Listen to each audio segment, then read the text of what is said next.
கர்த்தருடைய பரிசுத்த நாமம் மகிமை அடைவதாக. இந்த நாளுக்குரிய தேவனுடைய வார்த்தை சங்கீதம் 40:2 பயங்கரமான குழியிலும் உளையான சேற்றிலுமிருந்து என்னை தூக்கி எடுத்து என் கால்களை கண்மலையில் மேல் நிறுத்தி என் அடிகளை உறுதிப்படுத்தி. எனக்கு அருமையான தேவனுடைய சின்னமே,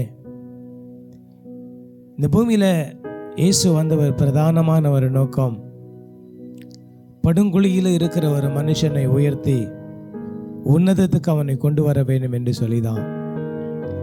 இந்த உலகத்தில் யாரும் செய்ய முடியாத ஒரு காரியத்தை கர்த்தர் நமக்கென்று செய்கிறார். ஒரு மனுஷன் தாழ்மையில் இருக்கும் பொழுது அவனை தூக்கி எடுப்பதற்கு இந்த பூமியில் பெரும்பாலான ஜனங்கள் முன் வர மாட்டாங்க. ஆனால் நம்முடைய தாழ்மையில் படுங்குழியில் இருக்கும் பொழுது ஏசப்பா நம்முடைய கரத்தை பிடித்து தூக்கி உன்னை ஆசீர்வதித்து உன்னை கண்மலையின் மேல் நிறுத்துவேன் என்று சொல்லுகிறார். உன்னுடைய அடிகளை நான் உறுதிப்படுத்துவேன் என்று சொல்லுகிறார். இந்த அன்பான ஆண்டவரை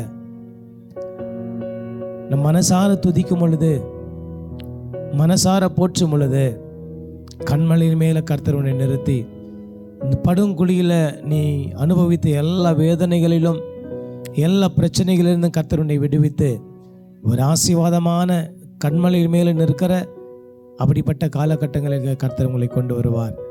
கொண்டு வந்து உங்களுடைய அடிகளை உறுதிப்படுத்தி உங்களை ஆசீர்வதித்து உங்கள் மேல் கண்ணும் கருத்துமாய் கர்த்தரிருந்து உங்களை வழிநடத்துவார். கர்த்தரை சார்ந்திருப்போம், அவர் மேல் நம்பிக்கையாக இருப்போம்.